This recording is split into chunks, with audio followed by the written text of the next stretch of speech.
Frente fria traz chuva e eleva a umidade do ar em todo o estado. Mato Grosso do Sul cedia a maior competição de educação profissional das Américas. Cheque especial alcança a maior taxa da série histórica do Banco Central e ainda, evento tem como tema a memória e atuação da Justiça do Trabalho de Mato Grosso do Sul. Hoje é quarta-feira, 10 de agosto, o Jornal da TVE está no ar.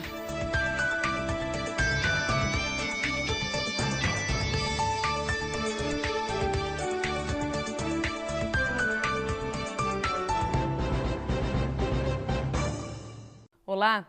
Jonathan Celestrino, que ficou conhecido como o Maníaco da Cruz, depois de uma série de assassinatos no interior do estado, teve um surto no início dessa semana e ameaçou matar um agente penitenciário do Instituto Penal de Campo Grande com um garfo. O caso aconteceu quando o interno se recusou a voltar para a cela depois do banho de sol. Depois de várias tentativas, o agente afirmou que ele teria que levá-lo à força e, em resposta, Jonathan passou a fazer ameaça. Foram necessários mais 2 funcionários para guardar Jonathan na cela. O rapaz continuou ameaçando os servidores, dizendo, inclusive, que dava ibope para a TV. Que situação, hein? E vamos falar do tempo. A quarta-feira fica parcialmente nublada, com chuva isolada e névoa úmida em boa parte do estado. Algumas localidades registraram queda na temperatura. Em Campo Grande, o dia hoje também fica parcialmente nublado e pode chover em alguns pontos da cidade. Falando nisso, a chuva que caiu nessa terça-feira em parte de Mato Grosso do Sul elevou a umidade e trouxe alívio para muita gente. Também fez declinar as temperaturas. A boa notícia é que mais 2 frentes frias como essa vão passar por aqui até o fim de agosto. Daniela Benante. Um dia inteiro de tempo nublado e chuva a todo instante. Assim foi a terça-feira em Campo Grande e em mais 11 municípios do estado. A proximidade de uma frente fria trouxe ventos, raios em algumas regiões e precipitação em torno de 12 milímetros na capital, chegando a 66 em Mundo Novo. Segundo o meteorologista Natália Abrão, outras 2 frentes frias como essa ainda vão passar pelo estado até o fim do mês. Há previsão ainda de 2 passagens de frente frias, trazendo áreas de estabilidade aqui para Mato Grosso do Sul, entre os dias 18 e 19 e 22 a 26 de agosto.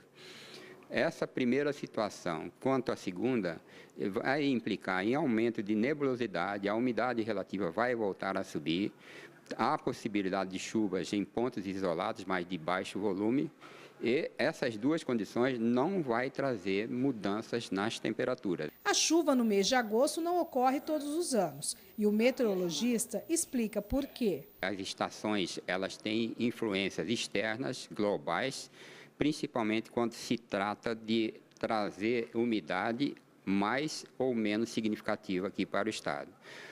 Dentre estas situações, nós temos os fenômenos El Niño e Laninha. Quando você tem uma situação de Laninha, essa situação influencia na falta de chuva. No momento, as influências é de neutralidade, nem El Niño, nem Laninha, significa que não há nada que bloqueie ou que impeça o avanço de frentes frias lá do sul do continente. E algumas delas estão chegando a Mato Grosso do Sul este ano, trazendo essas chuvas até mais significativa, porque normalmente a gente tem uma frente fria no mês de agosto. E agora os modelos indicam até 3. Apesar da instabilidade ainda presente, os casacos e botas já podem ser guardados. Não há mais previsão de geadas e temperaturas abaixo de 0 para os próximos dias. Teremos, sim, algumas situações de temperatura mais amenas, com temperaturas mínimas em torno dos 14 a 15 graus, mas somente pela manhã. E voltando às temperaturas mais elevadas nos finais de tarde e também até o dia 10 de setembro, quando se inicia os períodos de chuva mais significativas, as temperaturas continuarão muito elevadas, inclusive as máximas chegando acima dos 35 graus. Olha que notícia legal. a capital de Mato Grosso do Sul cedia a maior competição de educação profissional das Américas, as Olimpíadas do Conhecimento. O vencedor aqui vai representar o Brasil no torneio mundial, que acontece no ano que vem, em Abu Dhabi. Sobe, desce escada, mede, calcula, vai de um lado ao outro. Uma verdadeira ginástica de treinar mais a mente do que o corpo. Aqui, 17 competidores participam das Olimpíadas do Conhecimento. Mas o que de fato esse evento que acontece em Campo Grande, Mato Grosso do Sul, tem de semelhança com as Olimpíadas do Rio de Janeiro? A semelhança aqui é muito esforço, muito preparo. Esses alunos eles já passaram por etapas estaduais, locais, para seletivos. Que estão aqui são os melhores, estão representando os seus estados. E assim, tem todo um fator psicológico, tem toda uma preparação. Não é tão fácil. Às vezes a gente observa eles ali naqueles boxes, concentrado, tudo, mas o nível de estresse é muito grande. Por quê? São provas difíceis, complexas. E assim, eles têm que cumprir um cronograma, existe aquela questão de estar olhando, verificando como que o outro estado está desempenhando do lado, e ele fala, pô, estou atrasado, não estou. Então o fator psicológico pesa muito, conhecimento técnico, tem toda uma estrutura, a semelhança é essa. Os participantes são alunos de curso técnico e de qualificação do Senai. Têm de 17 a 21 anos e são avaliados nas Olimpíadas após cumprir um desafio. Em 3 dias, os atletas da maior competição de educação profissional das Américas precisam concluir uma instalação predial. Ela acontece dividida em 3 módulos, um módulo de instalações de estrutura e fiação, módulo de identificação de defeito e módulo de programação. O intuito da tarefa é simular o máximo possível os equipamentos que são utilizados hoje dentro da domótica residencial e das instalações prediais de prédios sofisticados, instalações de prédios de luxos e etc., que envolve todo esse processo de conforto e automação para o usuário. Nossa equipe ela não pode entrar nessa área delimitada aqui da competição. Tudo para não chamar a atenção desses atletas. Nós também não podemos conversar com eles. Afinal, um pequeno deslize pode tirar eles de jogo. David treinou o competidor de Alagoas e participou do evento no ano retrasado. Sabe na pele como é estar do outro lado da grade. Bem complicado você estar ali, você está olhando para o competidor do lado e ver que ele está um pouco na sua frente, e isso às vezes se torna um ponto negativo. Você fica bastante nervoso e acaba se atrapalhando e não conseguindo reproduzir aquilo que treinou. Legal. Outra boa notícia, a Santa Casa deve ter ampliação de 57 novos leitos de alta complexidade. Além da ampliação, o hospital vai contar com serviços de laboratório, exames, conforme acordo firmado com a Prefeitura de Campo Grande. Segundo a Secretaria Municipal de Saúde, a CESAL, a expectativa de aporte de recursos, além dos 20 milhões de reais repassados mensalmente. Pelo acordo firmado, serão oferecidos 15 novos leitos de unidade de terapia intensiva, 15 unidades semi-intensiva, serviços de laboratório, tomografia, ressonância magnética e 15 leitos na área vermelha, equipados com ventilação mecânica. Os comerciantes de Dourados já reforçaram os estoques para as vendas dos Dias dos Pais. A expectativa é driblar a crise e surpreender as pesquisas que apontam que as vendas devem ser menores do que o do ano passado. Os consumidores já se preparam para ir às compras para presentear os pais no próximo dia 14. Pelo presente mesmo, comprar calçado. No caso é uma camiseta que eu tô pensando e vou ver, os melhores preços e qualidade também, né? E os comerciantes já estão prontos. Afinal, esta é considerada uma das datas mais importantes para as vendas no ano.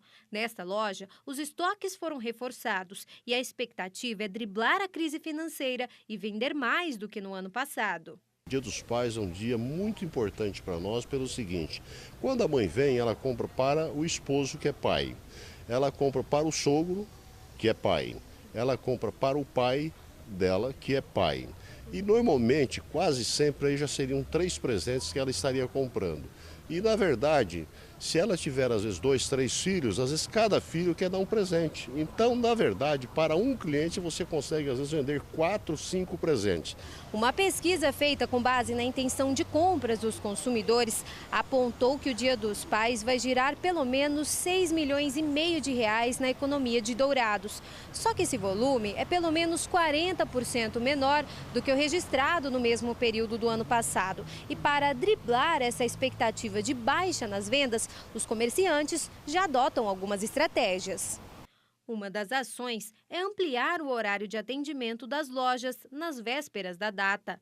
Na sexta-feira, dia 12, o comércio ficará aberto até às 8 horas da noite e no sábado, dia 13, até 6 horas da tarde. Segundo o Sindicom, sindicato que representa os comerciantes, a intenção é atrair mais consumidores vindos da região.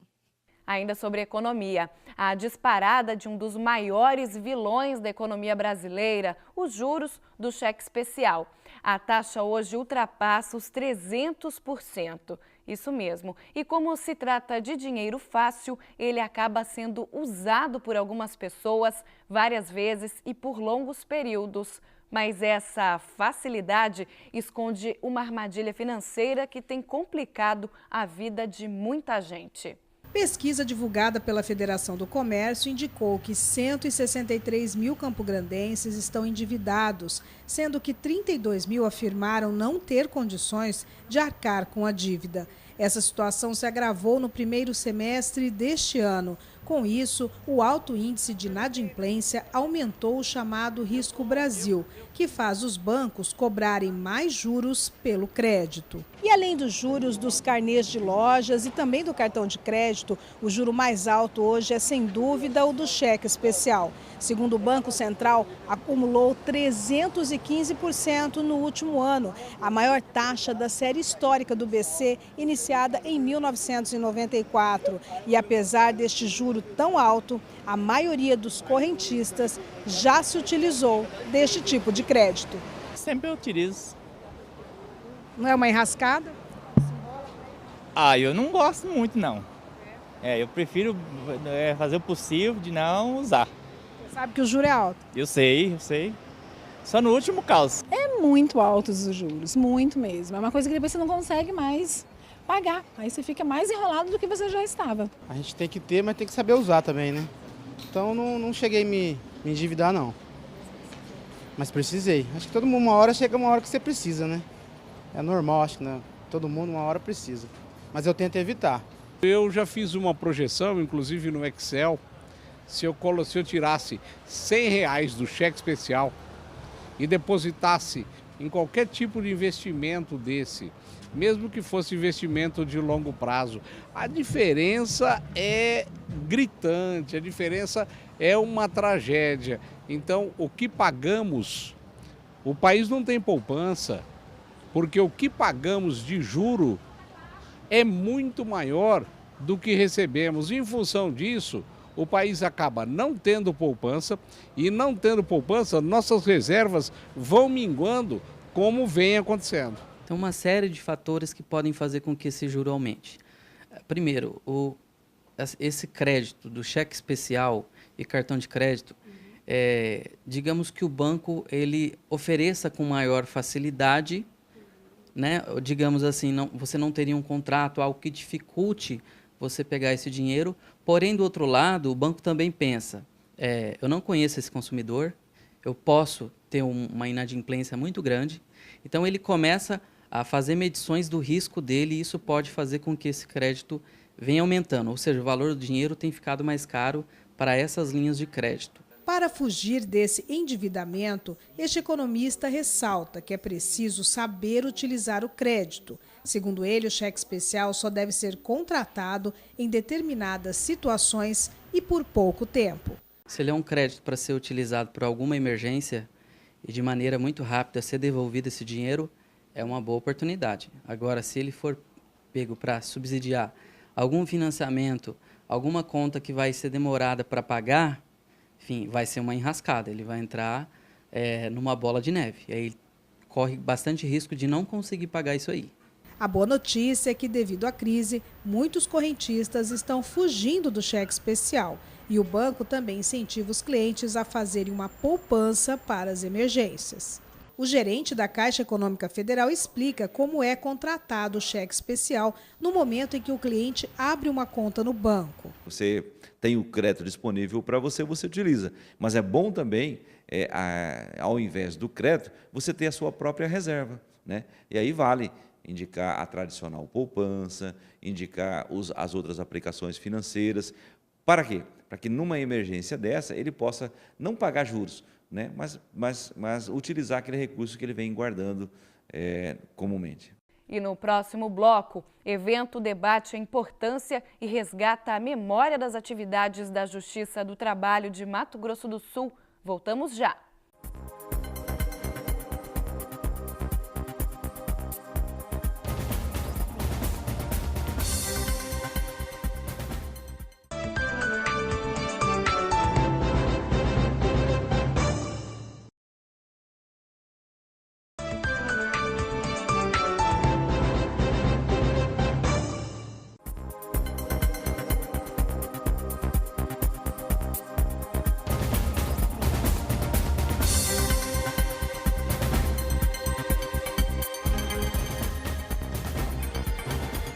Estamos de volta e preste atenção nessa informação. Trote de tiroteio com vítima mobiliza os bombeiros e a polícia no Jardim Anache, em Campo Grande.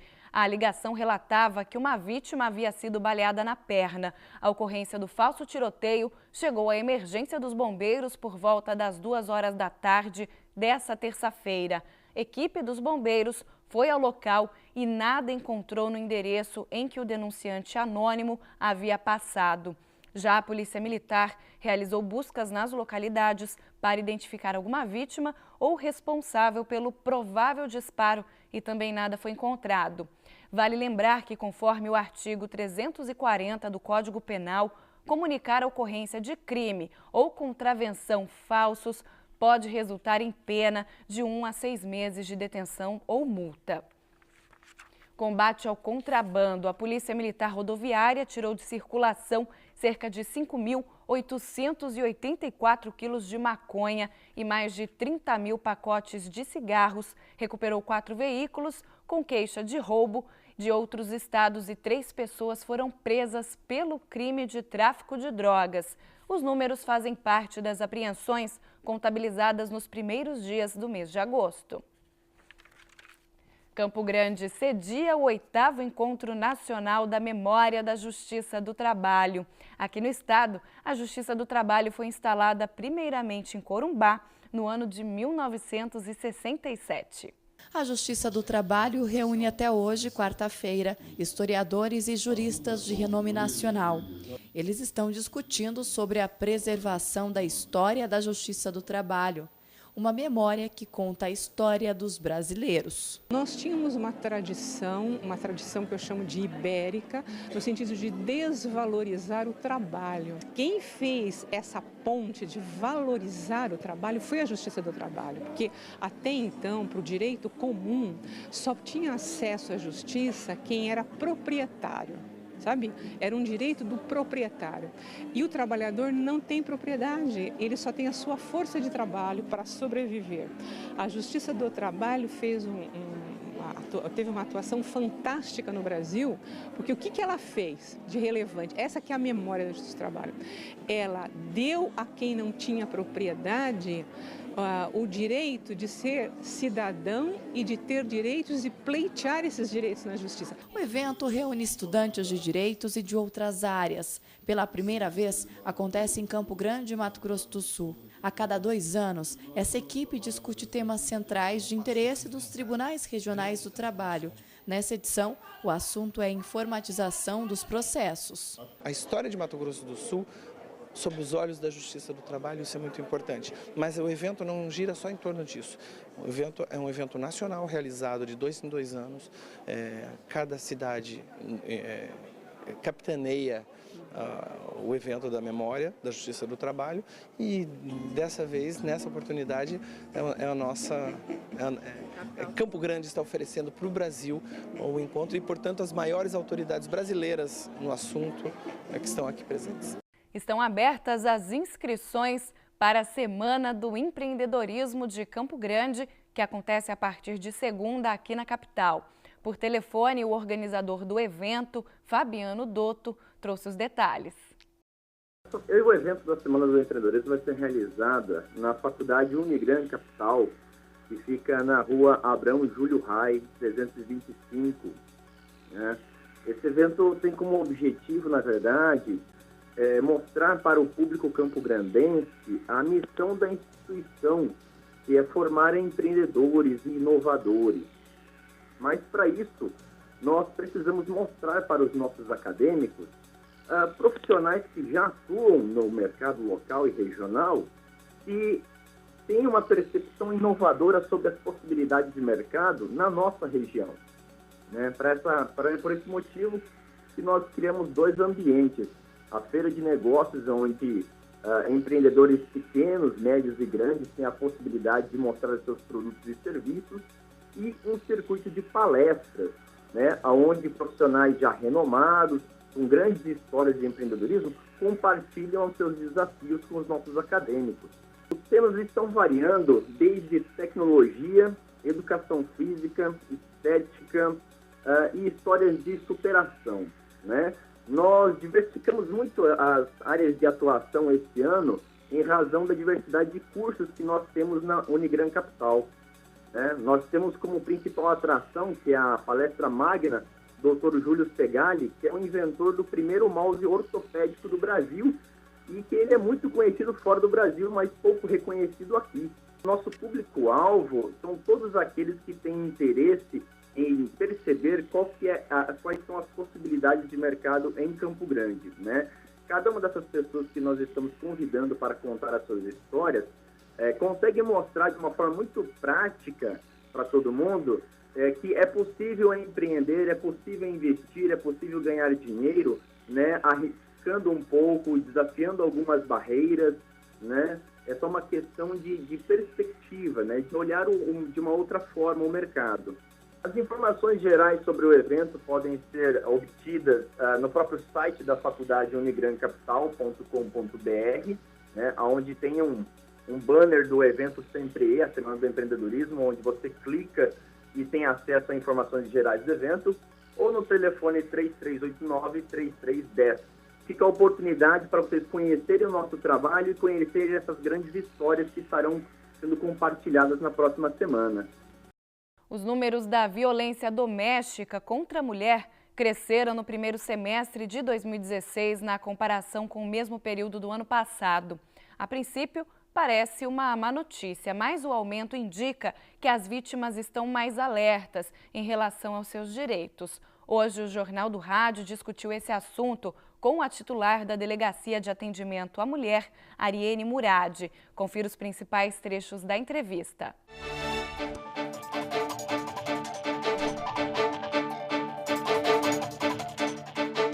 A Lei Maria da Penha prevê formas de violência contra a mulher que devem ser abolidas. No caso da violência física, a lesão corporal ou a contravenção penal de vias de fato, que é qualquer forma de agressão que não cause lesão à mulher. A violência moral, naqueles casos de injúria, calúnia e difamação. A violência psicológica, que é a ameaça.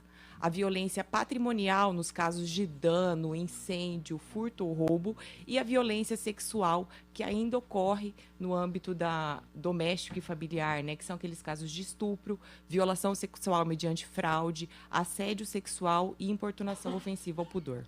Doutora, qual que é a mudança, né, no sistema judiciário que a Lei Maria da Penha trouxe? Né? A principal mudança no sistema jurídico, aliás, que a lei trouxe. A lei trouxe um maior rigor penal. E ela tem um viés muito protetivo, com a possibilidade de decretação das medidas protetivas.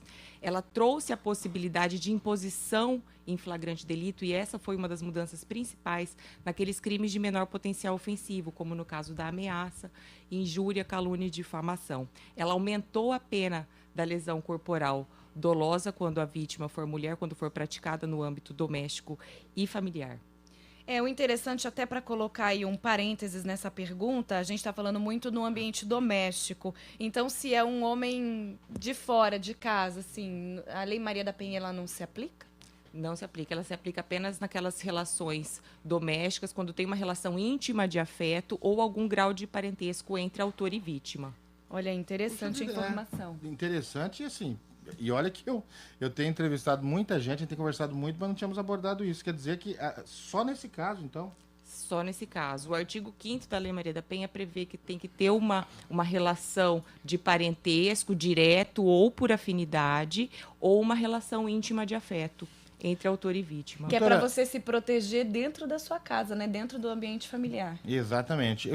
Nós tivemos acesso aí a uma informação, e também não vou nem lembrar, né, de quem era exatamente, mas de uma pessoa, de uma jovem, que tinha uma medida protetiva, retirou a medida protetiva e uma semana depois foi agredida novamente.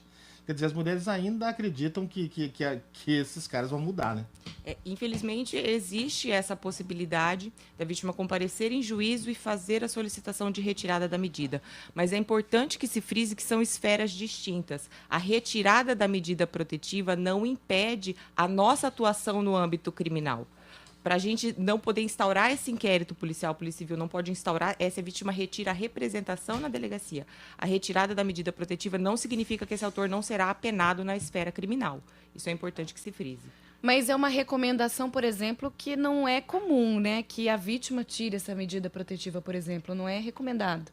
A vítima não pode ter a previsibilidade de que aquele autor não irá reiterar na prática delitiva. Então, é importante que, se a medida for decretada, que ela mantenha a medida. Tá, quando a vítima retira, no caso dessa pessoa, ela retirou a medida protetiva, ela foi agredida de novo. O fato dela retirar a medida protetiva não quer dizer que as agressões caíram em esquecimento, né? Sumiram. Não, exatamente. Será formalizado um novo boletim de ocorrência e até a gente pode pedir uma prisão preventiva no caso, porque houve uma reiteração, mesmo tendo antes uma medida protetiva decretada. Tá certo. Agora vamos mudar um pouquinho de assunto e continuar falando sobre Lei Maria da Penha. A que se deve aí esse número de aumento de registros de boletins de ocorrência, né, se comparados ao primeiro semestre de 2015? A gente tem aqui alguns números, né? 2.950 BOs em 2015, né, primeiro semestre. O primeiro semestre de 2016, 3.634 BOs. Foi um aumento considerável aí para vocês? Sim, são 700 boletins de ocorrência a mais somente no primeiro semestre, quando comparamos 2015 e 2016. Acreditamos com veemência que isso se deve à quebra do silêncio das vítimas. Nós verificamos que naqueles crimes de injúria e ameaça houve um aumento com relação ao ano passado, porém o de lesão corporal esse número diminuiu. Acreditamos sim que a vítima não consegue tolerar mínimo sinal de agressão. Isso se deve principalmente aos casos dos aumentos dos registros de ameaça e injúria. Doutora, quais os crimes de maior incidência? A lesão corporal diminuiu consideravelmente, aumentou um pouco os casos de vias de fato, mas o maior número de registros são daqueles casos de violência psicológica, que é a ameaça, e a violência moral contra a mulher, no caso da injúria, que houve um aumento considerável de 2015 para 2016. A gente pode dizer que esse aumento no número, ele se deve também ao fato desse esclarecimento, né, das mulheres estarem mais esclarecidas e procurarem mais a denunciar, né? Com certeza. A Lei Maria da Penha é uma ação afirmativa que ela visa diminuir essa desigualdade de gênero, né, daquela relação de dominação do homem e de submissão da mulher, e as mulheres têm sim se empoderado e procurado mais a polícia para o registro do boletim de ocorrência. E, doutora, a senhora acredita, por exemplo, assim, nos casos de vias de fato, que as mulheres elas se intimidam, elas ficam com mais medo por conta dessa violência, né, que chega a ser uma agressão? Elas ficam com mais medo. Lá na Casa da Mulher Brasileira, elas contam com o atendimento do setor psicossocial para vencer essa barreira do medo e se manterem firmes na persecução penal ali, até que o autor seja efetivamente apenado pelo judiciário.